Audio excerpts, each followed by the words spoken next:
vocês o primeiro episódio do Talking Cosmos. E, claro, não podíamos deixar de trazer uma figura super importante, uma pessoa muito especial para todo o nosso projeto. E eu gostaria de apresentar para vocês Elmar Bonis. Tudo bom, Elmar? Boa noite. Como você está? Tudo bem? Tudo bem. Passou bem o dia? Acho que sim, passei. Coisa boa. Eu gostaria de fazer algumas perguntas, mas primeiro de tudo eu gostaria de dizer que o Elmar, gente, ele é um dos jornalistas mais importantes do Brasil. E a gente gostaria de contar um pouquinho dessa história, de fazer algumas perguntas dentro dessa tua trajetória que é o jornalismo, tá? E claro que eu não podia deixar de começar com essa pergunta, né? Que eu gostaria de saber como que tu descobriu, como que tu sentiu, assim, na tua vida, que o jornalismo era pra ti, assim, que era uma coisa que tu... Porque quanto tempo, né, que tu tá aí nessa trajetória? Pois é, na verdade, não sei se eu descobri ou não, né? A minha família era muito pobre e eu tive que trabalhar desde muito cedo, né? Desde 8 anos, eu já tinha que fazer alguma coisa, né? Vendi uns pastéis para minha avó, sabe? E fiz muitas coisas, fiz muitas tentativas de trabalho e tudo durante muito tempo, né? E aí eu já tinha 16, mas eram coisas que eu fazia assim, circunstancialmente. Sim. Quando eu tinha 17 anos, eu tive a oportunidade de trabalhar num jornal, vi um anúncio no próprio jornal pedindo um funcionário para o escritório do jornal, né? Aí eu me apresentei lá e era uma vaga para ser revisor do jornal, né? Enfim, eu fiz o teste, passei e entrei naquele mundo. É um jornal impresso, né? Uma coisa que já está ficando ultrapassado, né? Uhum. Era um jornal impresso, tinha uma oficina, um monte de tralhas, que era a produção do jornal. Um monte Era de uma coisa maquinário, uma coisa coisas grandes. E eu era o revisor, trabalhava ali. E eu entrei para aquele mundo ali e eu não sei, me senti em casa, sabe? E trabalhei ali uns 2 anos, depois fui estudar em Porto Alegre e segui aquilo, né? Naquele mesmo período, a gente tinha um movimento estudantil em Santana do Livramento, isso, né? Que é a tua cidade, né? Que é a minha cidade, Isso. lá no interior do Rio Grande do Sul.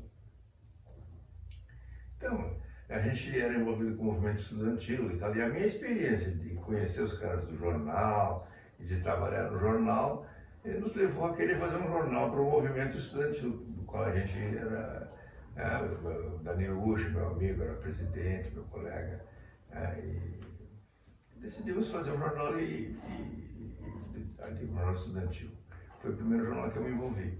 E depois eu nunca mais cogitei de fazer outra coisa, sempre eu fui passando.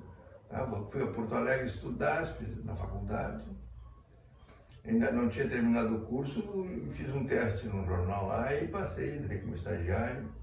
E aí, entrei no estágio, já fui contratado, e dali eu fui para São Paulo. E foi uma coisa natural, assim, não houve uma escolha, não houve uma descoberta, foi uma atividade que me deu uma oportunidade na qual eu me encaixei e eu fui, né?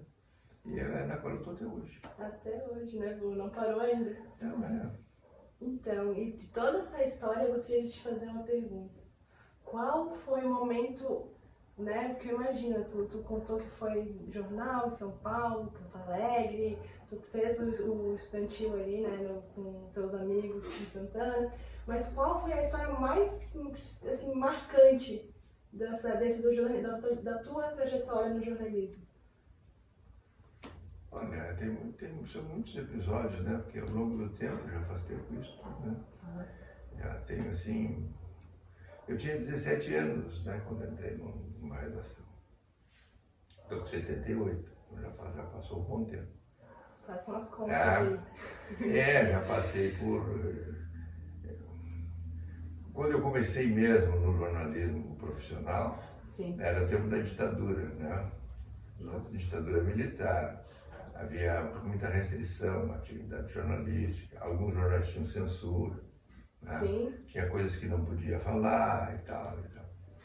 E como todo jovem, né? Nosso grupo, a gente tinha, dentro da própria redação do jornal, a gente tinha um grupo de jovens que se identificavam, então a gente reagia muito a isso. Sim. A essa coisa de não pode publicar determinada coisa, não pode escrever isso, E não é um pode compromisso falar com a disso. verdade, né? O seu jornalismo, Sim, né? Evidente, você se compromete a contar para as pessoas o que está acontecendo. Isso. É uma tarefa é difícil. Não é fácil. É difícil, porque é muito difícil saber o que está acontecendo, né? De fato. Quanto mais contar para os outros o que está acontecendo, é Uhum. difícil. Né? E aí, num ambiente assim, politicamente cerceado, você fica... Bom, certas coisas não pode, mas será que essas coisas não são as coisas importantes que você tem que falar e tal? É um dilema. Então, o início da minha carreira foi pautado muito por isso. Né? E, por exemplo, um episódio assim, marcante, né, para mim lembrar, eu trabalhei em Porto Alegre inicialmente, depois eu fui para São Paulo e integrei participei de um curso que foi feito lá pela editora Abril para selecionar os jornalistas que iam compor a redação da revista Veja, a equipe da revista Veja. Fui aprovado, e trabalhei na Veja e era repórter, né? Por exemplo, em 71 eu era repórter especial da Veja e fui designado para cobrir uma guerrilha que tinha iniciado ali no Vale da Ribeira, porque a ditadura militar estava se impondo, mas ainda havia muita resistência, né? Havia muita resistência. E um militar, um capitão dentro do próprio exército, reagiu e passou a liderar um movimento, né, contra aquele regime e saiu do exército, saiu levando inclusive armas e tudo, e ele instalou uma base guerrilheira no Vale da Ribeira, em São Paulo, que é uma região muito pobre de São Paulo. Né? Eles pensavam em atrair aqueles camponeses, aquela população pobre, para aderir à guerrilha. Né? Sim. Na verdade, isso não aconteceu. Mas eles se instalaram, tem uma região, no Vale da Ribeira tem uma área de selva, tem uma área de dificuldade uma mata muito forte. E ali eles se instalaram, estabeleceram um projeto de guerrilha, começaram ali. O exército cercou a área, eles eram 23 guerrilheiros. E o exército levou quase 5 mil homens para lá. 5 mil homens? Cercou a área, uma multidão. Meu Deus. Cercou a área e, bom, e a gente eu fui com outros colegas da Veja para fazer a cobertura desse episódio, né? Ficamos lá uma semana e tudo. A nossa movimentação era muito cerceada, muito limitada, porque aqui não podia ir, lá não podia ir. Além do mais, era bastante perigoso, né? Os guerrilheiros estavam entranhados na mata, né? O Lamarca tinha uma fama, ele era campeão de tiro no quartel, então ele tinha uma fama de grande atirador. Entrar lá, eu acompanhei grupos de militares que entravam na cela para tentar, né? E eu via o medo dos soldados. Imagina. O medo dos soldados, claro, porque o cara estava lá dentro e podia atirar e acertava na cabeça do cara, né? Então era uma coisa muito complicada. Então, mas para mim o marcante disso tudo foi que a gente ficou uma semana ali, aquele cerco, os guerrilheiros conseguiram romper o cerco, eles conseguiram sequestrar uma patrulha que saiu, uma dessas patrulhas que saiu para né, atrás deles, Sim. e eles conseguiram emboscar e prenderam a patrulha. Né? E com isso eles ganharam armas e tal, e conseguiram sair e romperam o cerco. Saíram. Tá? Aquele cerco daqueles 5 quilômetros, eles escaparam. Mentira. O Lamarca, era o Carlos Lamarca, era o capitão do exército, e ele foi ser preso quase um ano depois, lá na Bahia, ele fugiu, ele escapou dali. Mas o que foi marcante, que eu acho que é uma coisa significativa para essa questão do jornalismo, é que nós trabalhamos ali a semana inteira, tá? E acompanhando as patrulhas, e pegando informações com a população e tal. E aí quando chegou a Veja era uma revista semanal, a edição fechava na madrugada de sexta-feira, tá? E ela era impressa no sábado. Tá. No sábado, de manhã, o mais cedo possível, ela era impressa, ela começava a circular no sábado à tarde, assim que ia sendo impressa, ela começava a circular. Então nós voltamos para São Paulo, o Vale da Ribeira é perto de São Paulo, acho que é 200 e poucos quilômetros e tal. Voltamos para a capital de São Paulo, na sexta-feira, no fim da tarde, trabalhamos a noite inteira para fechar a revista, a reportagem na manhã de sábado. Aí quando a gente terminou e tal, assim, sem dormir e tal, naquela cansaço, tinha a ordem, essa matéria ela tem que ser submetida à censura, ela não pode ser publicada sem ser censurada. Eles faziam uma revisão para ver o que mas como vai ser? Não, tem que levar a reportagem numa repartição do Exército, para eles lerem e aprovarem e decidirem se pode. Aí eu e um outro colega fomos lá levar para um tal. Eu nem me lembro onde era, né? A repartição era um quartel do Exército. Me lembro que era um tal capitão Montanha, que era o cara que ia, para o qual a gente tinha que levar o material. Levamos o material, entregamos para ele, aí foi lá para dentro e tal, e daí um pouco voltou, essa matéria não pode ser publicada. Não pode ser publicada. Nada dessa matéria pode ser publicada. Tá bem. Aí voltamos, a revista, o pessoal da revista, os profissionais, eles já sabiam. E já tinha uma outra capa preparada. Claro. Sabia que isso podia dar uma encrenca. Então, aí a revista saiu com uma outra capa, uma outra história que não tinha nada a ver. E o fato importante daquela semana, que era, imagina, tu tinha um início de guerrilha tentando derrubar o governo, tentando enfrentar o governo no interior de São Paulo, né? E era o fato principal do país. Né? Ninguém ficou sabendo, não saiu em lugar nenhum, porque não podia. Entende? Então isso teve um impacto grande assim, sobre aquilo, me desiludiu muito, eu estava muito entusiasmado com aquele trabalho na Veja. Eu estava em São Paulo, era o centro jornalístico de São Paulo. Era uma coisa de ponta e tal, eu estava lá e tal. Mas aquilo me deixou muito cético. Deu uma desiludida total, né? Muito com tudo aquilo. Para ficar aqui eu tenho que me comportar muito bem e tal, senão, né?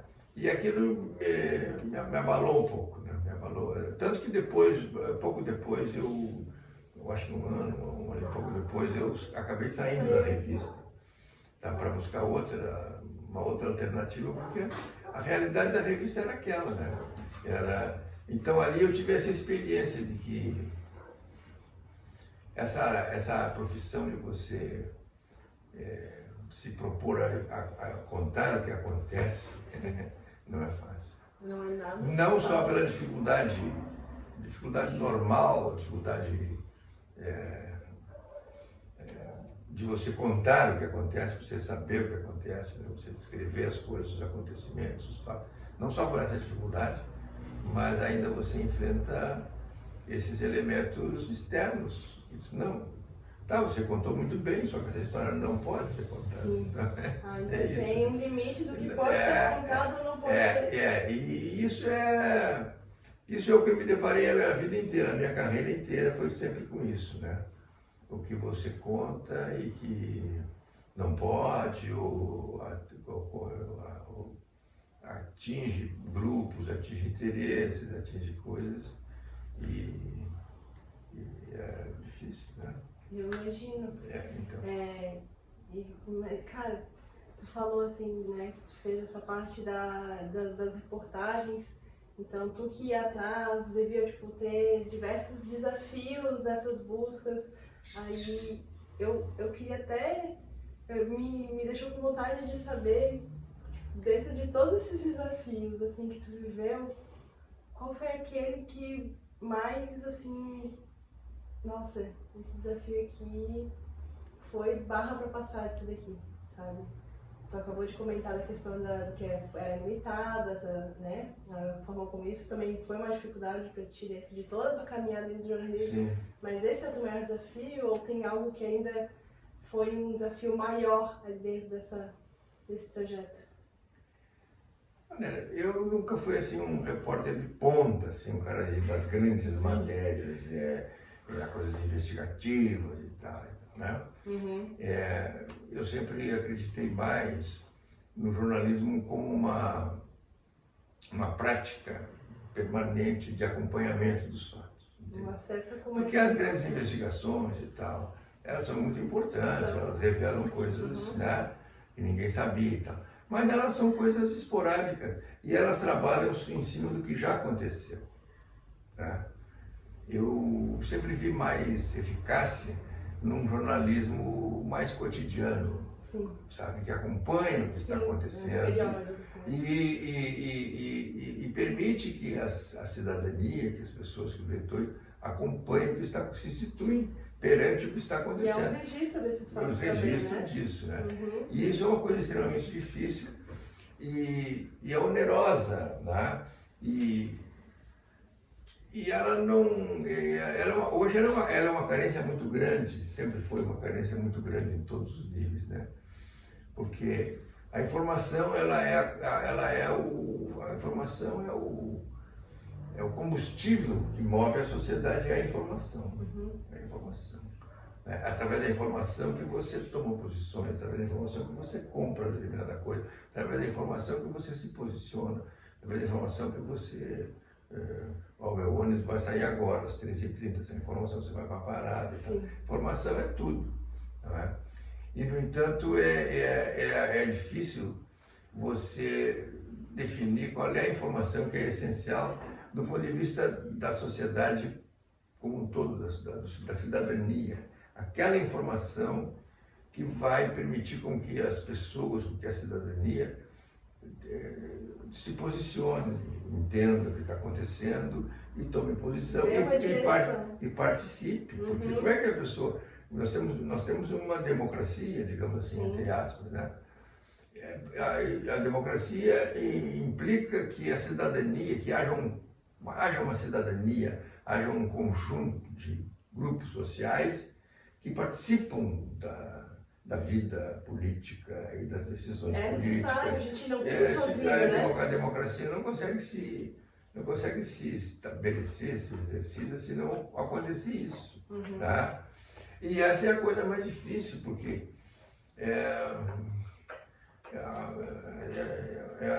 há muita manipulação, há muita tentação de manipulação, efetivamente muita manipulação. E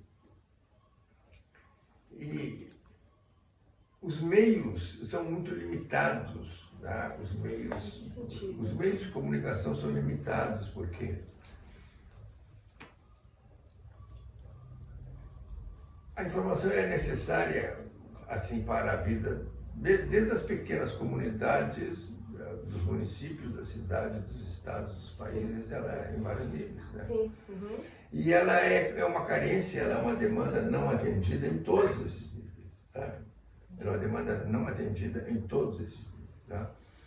Porque a estrutura que nós temos para produzir informações e para distribuir informações, ela é uma estrutura muito grande, é uma estrutura gigantesca, é uma estrutura empresarial com muito poder, com muito... né? Mas ainda assim ela é muito precária diante da necessidade que tem a sociedade de informação.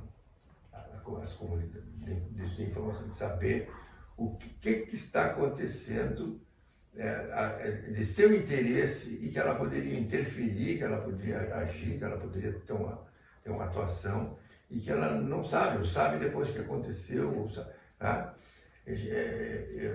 Eu fiz muito tempo um jornal de bairro, sabe? Depois das minhas experiências em vários meios assim, eu tive uma experiência num jornal de bairro no Bonfim. O Bonfim é o menor bairro de Porto Alegre. Um bairro pequenininho, na época tinha 12, 13 mil habitantes. Né? Eram 6 quarteirões por 8. Então, nós fizemos uma experiência desse, porque era uma área pequena, você conseguia atingir toda a comunidade rapidamente, facilmente. Né? Era tempo do jornal impresso também. Você imprimia o jornal e tinha como chegar em quase todo mundo o jornal na hora. E o que a gente percebia, assim, ó, quando a comunidade sabe o que está acontecendo ao seu redor, ela não se omite.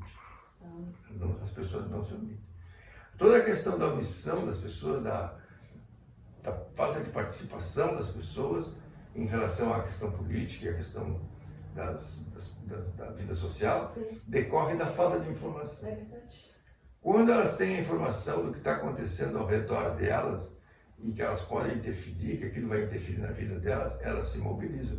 E essa foi a minha experiência nesse jornal de bairro, foi uma grande experiência que eu tive. Depois de ter passado por grandes veículos, por veículos nacionais, a coisa onde eu aprendi coisas essenciais foi nessa experiência de jornal de bairro, não é? Porque ali você vive próximo da sua fonte. São os moradores, os comerciantes, né? São a sua fonte de informação. Mas eles também são os teus leitores e também são os teus anunciantes. Né? Sim. Então, o teu comprometimento com aquela comunidade é uma coisa muito concreta. Né? E a tua responsabilidade também é uma coisa muito concreta. E de alguma forma eles também, né? Eles acabam, como eles veem que eles que são falados naquele jornal, eles acabam tendo um comprometimento com aquele jornal. Eles se comprometem e as pessoas reagem e participam. Uhum. A gente teve nesse período que a gente manteve o jornal lá no Bonfim, coisas muito, muito, muito animadoras, assim, né? Por exemplo, o bairro tinha um problema de...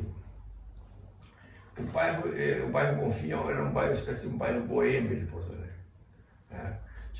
Tinha muitos bares à noite, tinha muitos espaços culturais, tinha cinemas, tinha teatros, tinha o Parque da Redenção, que é um grande espaço assim, de convivência da cidade e tal. Mas o bairro Bonfim é um bairro de passagem em direção ao centro de Porto Alegre, e várias regiões de Porto Alegre passam pelo centro. Né? Uhum. Então, é um bairro de fácil acesso, todas as linhas de ônibus passam por ali. Então, ele aglutinava uma comunidade heterogênea muito grande. Né? E os bares atraíam essa turma, né? E isso resultava em situações assim, bastante complicadas, até uma violência bastante forte, uma coisa... E os moradores questionavam muito, porque o bairro chegava no fim de semana, o bairro ficava lotado, as ruas tomadas de gente nas ruas, né? Os moradores se inquietavam. E reclamavam muito, e a resposta que o poder público dava era a repressão policial. Mandava a polícia lá para prender, para tirar, para fechar os bares, E aí tu vê um grupo de sociólogos e de estudiosos lá da Prefeitura de Porto Alegre começou a fazer uma pesquisa sobre essa questão da violência no bairro, né? E constatou o seguinte, e nós participamos disso como jornal, né? Nós participamos de todo esse processo, e se constatou o seguinte: a violência ela era mais imaginada, mais percebida do que real, entende? Havia aquelas aglomerações, aquilo assustava muito, havia grupos de bêbados, de jovens bêbados pelas ruas, gritando e tal, mas aquilo não era uma violência, era sabe? E aí esse pessoal fez uma pesquisa E o que mais incomodava os moradores é que depois dessas noites, principalmente nos fins de semana, onde tinha essas grandes aglutinações de jovens de todas as regiões da cidade, era o que ficava nas calçadas, sabe? Ficava o lixo, aqueles copos de plástico, as garrafas de cerveja, aquela sujeira nas ruas e tal. E o departamento de limpeza, aquilo amanhecia assim, o sábado, no domingo de manhã, o sábado de manhã, o bairro amanhecia. Aquilo dava uma sensação de agressão, sabe, de um acampamento de refugiados. Né? Então, o que a prefeitura, aí tinha uma equipe na prefeitura muito sensível a essas coisas, o pessoal da prefeitura alterou o horário do lixo, do trabalho da coleta do lixo. Então, em vez de deixar para fazer de manhã, porque a comunidade via tudo aquilo, né? Eles começavam a trabalhar já na madrugada. Já na madrugada, quando o movimento estava cessando, eles já estavam limpando e recolhendo aquilo ali. Só isso que decorreu de uma informação, né? Só isso já mudou muito a sensação dos moradores em relação ao que era a violência e não era violência, sabe? Porque deixou de denegrir o espaço, né? Sim, eles viram que aí começou a amanhecer as ruas limpas e tal. Então não era, sabe, aquela sensação de que era uma esculhambação, aquilo. Então esse caso eu sempre cito porque é um exemplo de como a gente às vezes se depara com falsas situações graves. E na verdade o que falta é uma informação a respeito daquilo, que esclareça o que é aquilo e que aborde aquele problema de uma maneira adequada, entende? Não só com a repressão, com a polícia, entende? Então é isso. Eu acho que talvez é a coisa mais, é o bem, é um bem. Eu trabalho com, para mim a informação é um bem social. Ela não é um produto, ela não é uma mercadoria, ela não pertence a ninguém. Ela é um bem da sociedade, tá? E cabe às pessoas que têm essa incumbência de trabalhar isso, a responsabilidade de proporcionar para as outras pessoas essa informação. Porque é muito difícil de saber o que acontece. Muito difícil. Tu vai numa festa, tu vai num lugar, tu vai 2 amigos, e ao final tu vai ver que se você se juntarem os 3, para os 3 aconteceram 3 festas. Né? Sim, cada um vai ter uma visão diferente. Totalmente. O jornalista é o cara que vai conversar com esses 3 caras e vai tentar ter uma visão de uma média dessa visão dessa festa, entende? Então ele é um observador, ele fica fora, ele não entra na cena, ele fica fora da cena, observa, fala com as pessoas que estão dentro da cena, tenta entender aquilo ali e fazer uma síntese, porque também ele não vai conseguir relatar tudo aquilo, ele fará um livro a cada evento. Então ele tenta relatar uma síntese. Isso é extremamente difícil, né? E de extrema responsabilidade, não é? E não é muito fácil de ser bem sucedido nisso aí, né? Muitas injunções, muitas pressões, muitos interesses sobre o que tu vai falar, sobre o que tu vai dizer, muitos moldes que a gente para ser bem sucedido, às vezes tem que entrar em muito molde. Sim, determinados fatos, determinadas coisas não pode falar, ou se fala de bom tom e tal. E é bem, esse desafio que tu falou, né, que é da questão que nenhuma comunicação, o maior desafio, né, que nenhuma comunicação de fato, não nenhuma, né, mas na sua maioria, ela sempre de alguma maneira ela é direcionada para algum interesse, né, esse que é um dos maiores desafios de lidar com isso. E de que, mas porque mesmo assim, sabendo disso, o que te fez permanecer, que te fez vencer esse desafio e ainda tá hoje, né? Porque tu ainda trabalha com isso mesmo sabendo que tu ainda tem esses moldes, né? Tem esses degraus que às vezes pedem para te caminhar, que não é o que não é a verdade. Sim. Tu lidas com uma atividade precária, né? Uma atividade que é precária. Né? Tu nunca está seguro. Entendi. Tu nunca está seguro. Talvez foi isso, não foi? Tu acha que foi isso? Tem informações que dizem que foi isso, mas certeza dificilmente tu vai ter. Né? Tu tem uma visão, tu tem uma versão daquilo e dependendo do teu padrão de responsabilidade, tu tem um grau de aproximação com o fato, né? Mas sempre vai ter a ambiguidade. E como a informação ela é muito decisiva em tudo, tu sempre vai sofrer muitas pressões. Sempre as pressões, os interesses vão ser muito. De que determinadas coisas não sejam vistas, ou não sejam vistas assim, sejam interpretadas assado. Né? Então, e se tu extrapolar isso a nível nacional, a nível de país, é uma coisa extremamente instigante, né?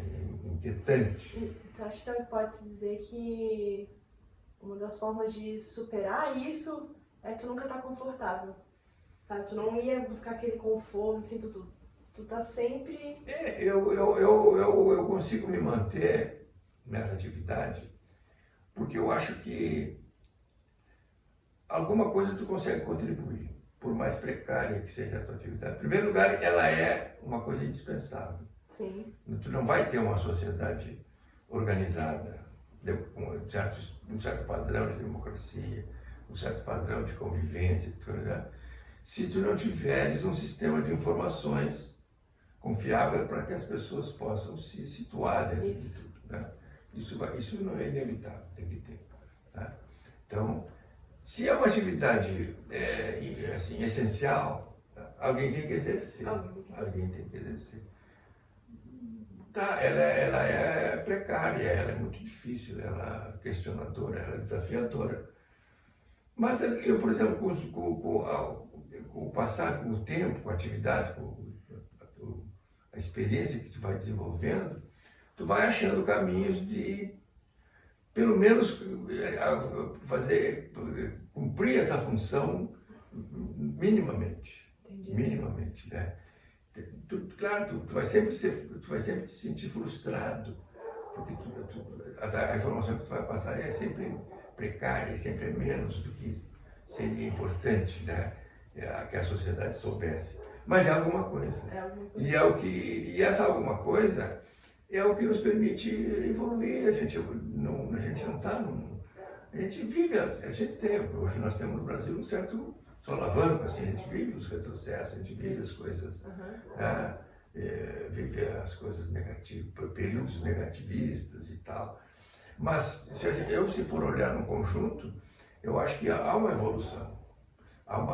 Sabe, a sociedade brasileira, ela tem um sentimento da evolução, da mudança, de melhorar, existe isso, né? O sentimento do povo brasileiro é esse, não é derrotista, não é negativista, não é de se entregar, né? E ele, para mudar, ele para fazer as coisas, ele precisa de uma série de condições, entre elas ele ter um sistema de informações que seja confiável para as suas necessidades. Então, ainda que seja precária a atividade, com a experiência que eu tenho, então eu acho que eu consigo contribuir com alguma coisa, por mínima que seja. E é o que eu procuro fazer. Né? Não é muito, claro, não é. Mas a gente não precisa querer fazer muito. Fazer um pouquinho já é bom. Então, falando de contribuições, né, que às vezes para alguns é muito, para alguns é pouco, e mudando um pouquinho de assunto, tá? Eu queria te perguntar se tu chegou a assistir, que o Caco Barcelos chegou a te citar em rede nacional, né, sobre a mudança e como foi, assim, importante a passagem que ele teve contigo na tua vida para o que ele é hoje, para o trabalho dele, e que a gente contribui, né, querendo ou não, então, né? Então. E eu queria saber, assim, se tu pudesse passar rapidinho para o episódio que ele contou, eu até tinha esquecido, lembrei. Por causa dele. Ele que lembrou, eu não lembrava. Eu era chefe de redação num jornal de Porto Alegre, a Folha da Manhã, e a gente queria renovar, nós começamos, era eu, o José Antônio Severo, né, que era meu amigão, e que é um grande jornalista brasileiro, já morreu ano passado. Nós aceitamos o desafio de voltar, eu estava em São Paulo, ele também, aceitamos o desafio de voltar para Porto Alegre para revitalizar um jornal que tinha sido lançado e que tinha sido lançado com muita pompa, com muito barulho e tudo, mas tinha sido um fracasso. Sim, não estava preparado para tudo Fracasso. isso. Mas ele era um jornal de uma empresa muito forte, a empresa mais forte, mais rica lá do Rio Grande do Sul, uma das maiores do Brasil. E os caras não queriam fechar o jornal assim mais, então eles queriam fazer uma reforma para ver se o jornal conseguia Continuar, né? se recuperar. Então, nós fomos chamados para esse desafio. Né?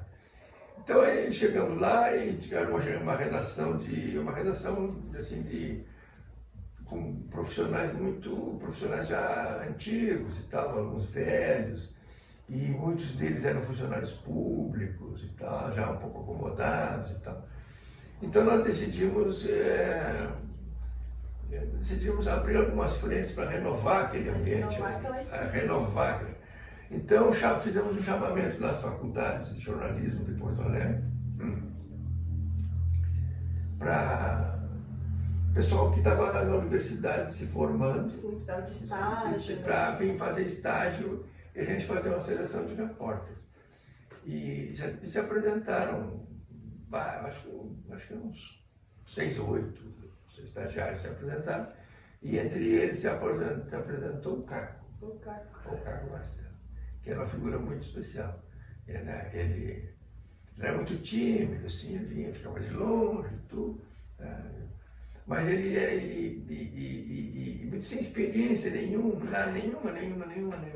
Mas ele era muito vivo, muito antenado, assim, né? E ele começou a trabalhar. Eu me lembro que a primeira matéria que ele fez, a primeira coisa que ele fez, foi um estudante que fez vestibular para medicina e para engenharia, que eram os dois cursos, assim, né, os mais difíceis, os mais disputados. E tinha passado em primeiro lugar nos dois. Uau! Aí o Caco foi escalado para ir na casa do estudo daqui, a família ia fazer uma festa, né? E ele foi falando para fazer a cobertura da festa. Só que ele chegou lá, entrou no clima da festa, os caras deram uns uísques para ele tomou. E voltou e não conseguia escrever a matéria, não conseguia escrever. Eu tomei uísque, eu tomei a cabeça para não conseguir escrever. Aí ele tem que sentar ao lado de um colega mais velho para dizer o que aconteceu lá. Quem é que estava lá? Estava o pai. Montou e fez a matéria e tal. Mas aí depois desse percalço, ele logo se reabilitou e tal. Ele se mostrou bem ativo, bem operativo e tal. E estava indo bem. Mas um dia veio um cara. Como a gente estava fazendo essa renovação nesse jornal, e esse jornal fazia parte de um grupo que tinha outros jornais, havia uma certa concorrência dos outros jornais contra nós. Né? Essa gurizada aí está pensando o que querendo nos mostrar como é que se faz jornalismo e tal. Então havia uma certa disputa. Aí um dia veio um cara e me disse assim: "O Elmar, sabia que esse teu repórter aí, esse guri aí, esse Caco, ele é motorista de táxi?" Como? Ele é motorista de táxi.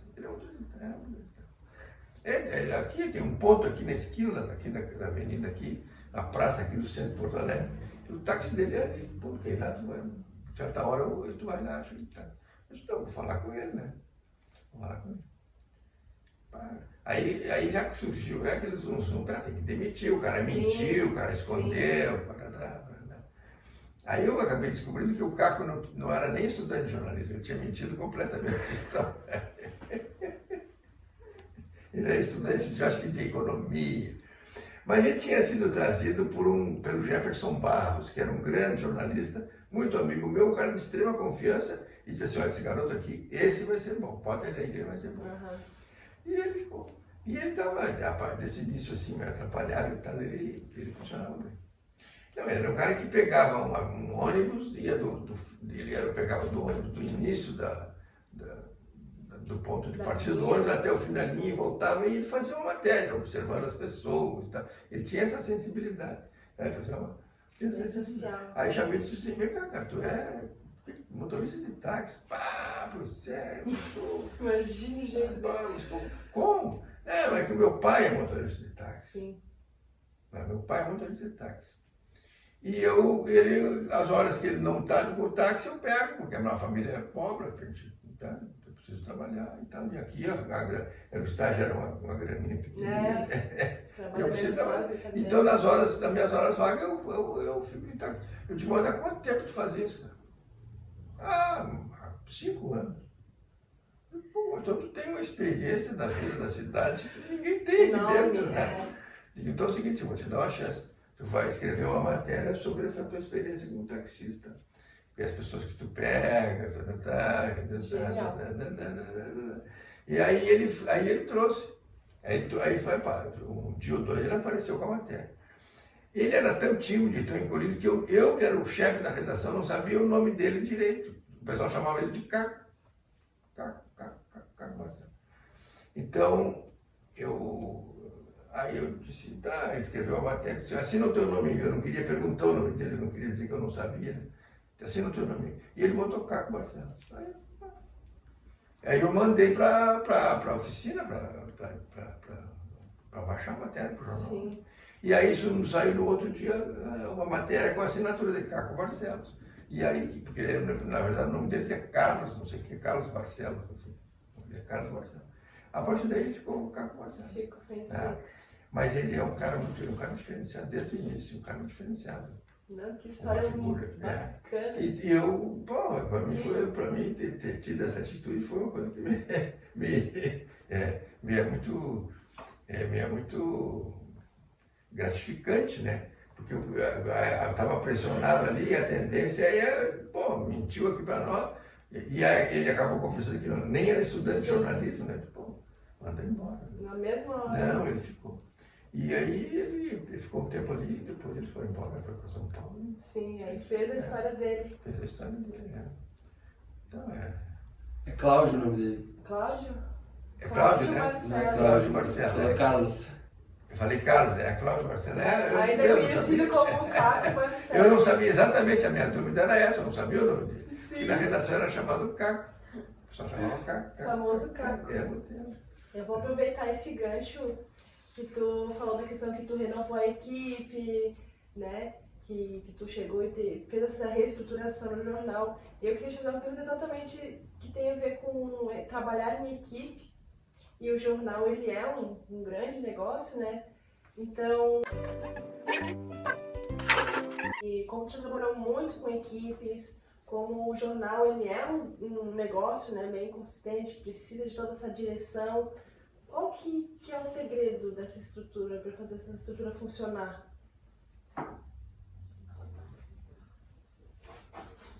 Pois é. Hoje com o negócio de rede social e das facilidades de internet e tudo, você tem muitos jornalistas, né, trabalhando individualmente, e muita gente fazendo coisas muito boas, coisas importantes e tudo, né?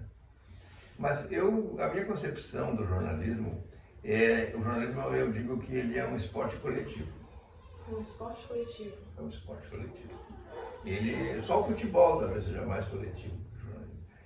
Porque como você lida com uma coisa muito fluida, muito difícil de você apalpar e dizer é isso, a única maneira de você lidar com isso com alguma segurança é você ter um grupo. São um conjunto de pessoas, né? A única coisa que você avaliar uma coisa assim com alguma segurança é estar num grupo de pessoas e principalmente num grupo diversificado, num grupo de diversidade. Não pode ser grupos homogêneos, sabe? Entendi. Então, o meu princípio, assim, sempre que eu trabalhei e que eu tive que formar equipes, que eu tive que trabalhar com equipes, eu sempre procurei buscar diversidades, grupos com diversidades, de visão de mundo, de comportamento, de tudo, né? Porque tu vai te deparar com situações as mais assim, inesperadas e tal, né? E o grupo a melhor solução é o grupo que vai dar assim, né? E o melhor respaldo que tu pode ter é o grupo, né? Porque a sensibilidade do grupo, quando se estabelece uma redação, ela é diferente da sensibilidade individual, ela é outra coisa, né? E aí a sensibilidade individual se adequa, se adapta, ou às vezes se impõe, se é o caso, né? Mas é essencial ter um grupo, né? E eu digo também que é um esporte de coletivo e de contato. É um esporte de contato, sabe? É um esporte de... Você tem que ir nos lugares, você tem que ir olhar as pessoas, ver as pessoas, ouvir as pessoas, estar presente, olhar, enxergar, ver, ir, sabe? Às vezes até sentir, passar pela experiência, né? Claro que pelas dificuldades, pelos problemas, as circunstâncias, muita parte do jornalismo é feita por telefone e tal, tá? Mas eu acho que o essencial é sempre o presencial. O repórter ele tem que sempre olhar e ver e falar com as pessoas, olhar no olho delas, olhar o escritório delas, olhar a sala delas, olhar onde é que elas estão e tal, para ele ter o mínimo de um arcabouço assim, para ele, né? Mas é também um esporte de contato entre a equipe, sabe? Entre a equipe. Ele é um exercício permanente de um grupo diverso, assim, de pessoas que pensam diferente, que têm origens diferentes, experiências diferentes, mas que formam um conjunto, formam um time. Sim, é nem se um time de futebol, tem que ter o cara que é o artista, que faz aquele jogo, tem que ter o cara que vai dar assertivo, que vai dar a trombada, né? Que vai lá tirar o cara da área, né? Então, isso é o que faz do jornalismo uma coisa acima de uma atividade meramente fofoqueira, assim, sabe? Sim. Isso é o que coloca ele acima. É esse sentido de que há uma coisa social acima das coisas individuais. Acima. E tu só consegue captá-la, detectá-la e mexer com ela a partir de um grupo. Individualmente, por mais criativo, genial que seja, que ideia e tudo, não é por aí. Sozinho não vai. Não é por aí. É importante o grupo, o grupo, porque aí tu vai ter uma média mais equilibrada do que tu vai publicar. Aí eu chego até a emocionar, né? Porque tu falando, aí eu pensei até na equipe do Cosmos, que a gente é uma equipe também que a gente tem diferentes pontos de vista. Apesar de eu e o Iago a gente ter uma vivência mais próxima, né? Nós também temos coisas bem diferentes, assim, qualidades diferentes. A gente tem a Rô, que tem uma idade bem diferente da nossa também, que traz um equilíbrio sensacional para o nosso time, né? Então, eu vi claramente, assim, que a gente ter essa diversidade dentro da equipe, ela complementa e traz uma força muito potente, assim, muito maior do que eu. Eu posso ter genialidades, bem como tu falou tudo, na verdade, assim, todas as genialidades, mas com uma equipe que complementa... Mas é a coisa mais difícil. É a coisa mais difícil. O grupo é a coisa mais difícil. Mas quando vai, né? Porque o grupo é uma coisa viva, né? O grupo é um ser vivo. Uhum. Às vezes tu tem um grupo muito homogêneo e entra uma pessoa e desmonta. É verdade. Mas às vezes é bom entrar uma pessoa para sacudir um grupo quando ele fica muito homogêneo. Não muito no conforto, por exemplo, uma crítica que eu faço hoje é que as redações são muito homogêneas. As redações brasileiras dos grupos jornalísticos são muito homogêneas. Elas pensam muito igual. Muito igual.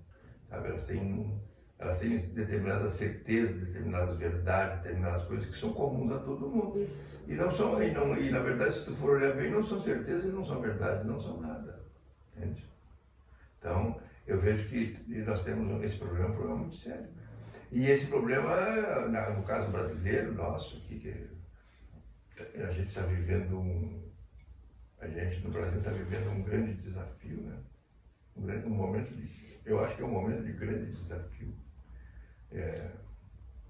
Do Brasil como país, como sociedade que vai se resolver, com identidade, que vai se resolver, que vai proporcionar para a sua população condições de vida civilizada, né? Eu acho que nós vivemos um grande desafio, um grande momento de grande desafio. E um dos problemas sérios que eu vejo é na questão da comunicação, da informação, dos meios que levam a informação à Que população. mais separa do que Que junta leva- essa equipe, né? Que é o que... Eu vejo muito pouca diversidade, né?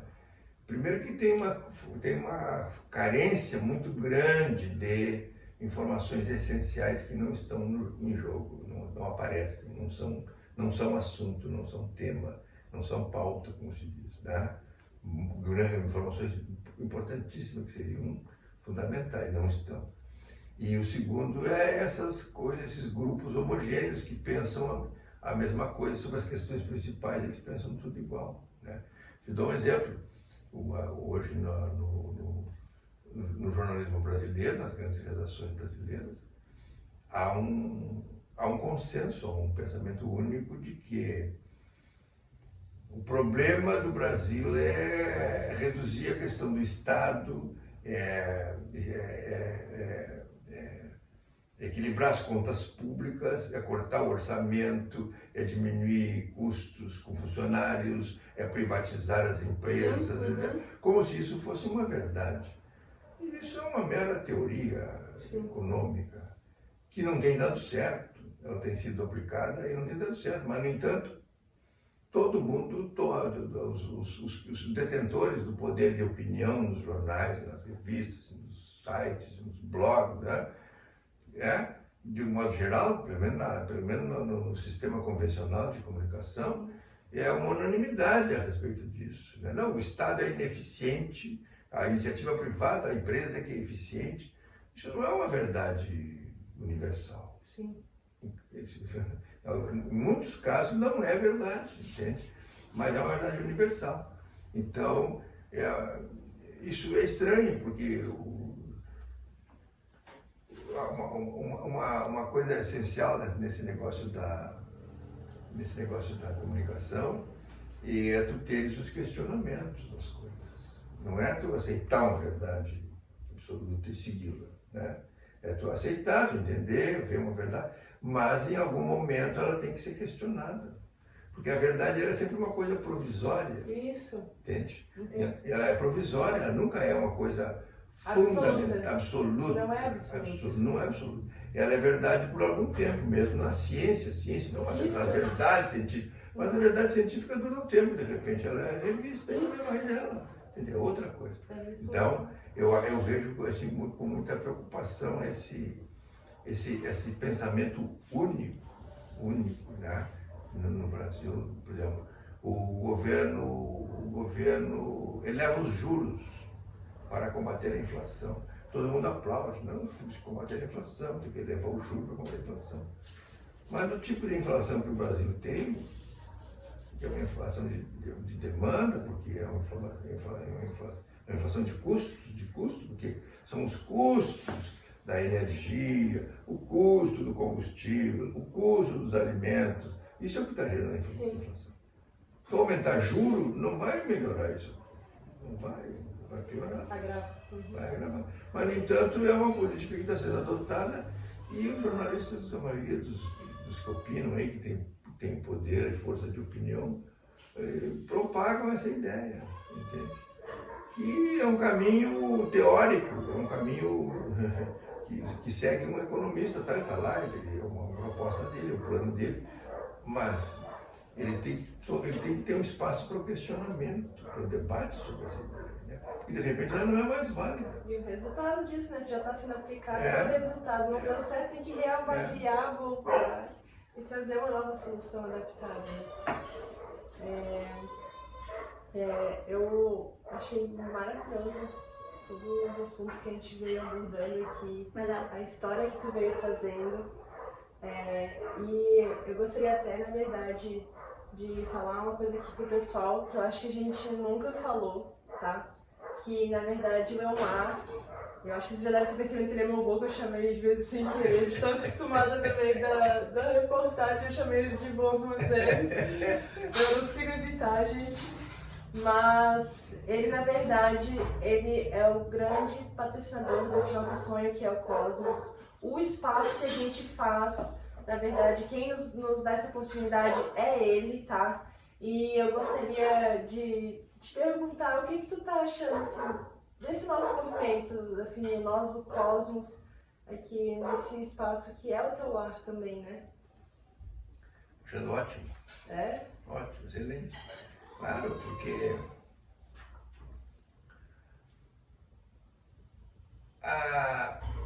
a gente não consegue ficar, o homem ele não consegue ficar parado, ele é o ser ele tem que agir, ele tem que interferir, Sim. ele tem que, né? Ação, movimento. Isso é um destino, Coisa natural, né? sei lá, seria de agir, de interferir, de participar, de se posicionar. E vocês escolheram esse projeto, estão né, enfrentando e superando dificuldades e coisas e tal. E com esse ânimo, e tendo também a sabedoria de reconhecer os erros, de recuar, de mudar, né? Isso é importante, né? É importante. Isso é importante. É muito isso importante. É uma coisa bem diferente da minha atividade, da coisa que eu tenho, mas eu a vejo como uma coisa muito interessante. Uma iniciativa, né?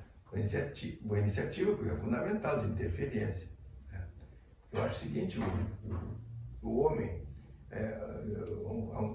o homo faber, né? É uma coisa dos filósofos, o homem ele é um animal que faz, ele não consegue ficar sem fazer nada. Sim. Não existe um ser humano que não faz nada. Não existe. Ele tem que fazer. Mas fazer o quê? Né? Fazer o quê? Ação. Fazer o quê? A menor relação que tu pode ter com o mundo é aquilo que tu faz. Muitas vezes não é nem a tua relação com a tua família, a relação com os teus parentes, com os teus pais, mas é a relação com aquilo que tu faz para o mundo. Né? Tu trabalha para a tua sobrevivência, mas é uma coisa que tu faz para o mundo, tu faz para os outros, Sim. tu faz para tu, sabe? Né? E isso é o que é essa relação. Ao longo do tempo tu vai perceber que essa é a relação essencial que tu vai ter com o mundo. É o que tu faz. Né? É um serviço, né? É o que tu está fazendo, qual é a tua inserção no mundo, o que tu está oferecendo, é isso. Então é isso que eu acho que vocês estão, eu assim me vejo com muita alegria assim, vocês estarem nesse entendimento, nesse projeto, com essa garra toda, eu fico entusiasmado. Acho que eu estou aí, né? Eu estou aí, estou junto. Eu fico muito feliz com todo esse teu apoio. Eu já era feliz, né? Agora estou mais ainda. E eu vou aproveitar então esse gancho que é bem nesse fio que eu quero tocar. Que tu falou que a gente tem um sentido maior que é servir, a gente tem a nossa sobrevivência, mas o ser humano ele vai além de sobreviver. Ele expande isso, ele transborda além de sobreviver com essa coisa para os outros. E eu queria que tu deixasse uma palavra do teu legado, assim, desse teu servir, assim, ou enfim, sabe o que tu sente em relação a isso, que tu poderia deixar para as pessoas sobre o que tu acabou descobrindo, sentindo na tua vida? Bem, eu acho o seguinte, é muito simples. A gente tem que fazer alguma coisa. Ficar parado não dá, né? Então, aí tu, em primeiro lugar, tem que escolher uma coisa que tu consegue fazer bem, que te dá prazer fazer, que tu gosta de fazer. Uhum. Tá? Fazer. E fazer com empenho, e fazer com coragem. E se tu conseguir isso, né, uma coisa que tu gosta de fazer bem, fazer com empenho, fazer com coragem, isso será uma atitude perante o mundo a melhor que tu pode ter.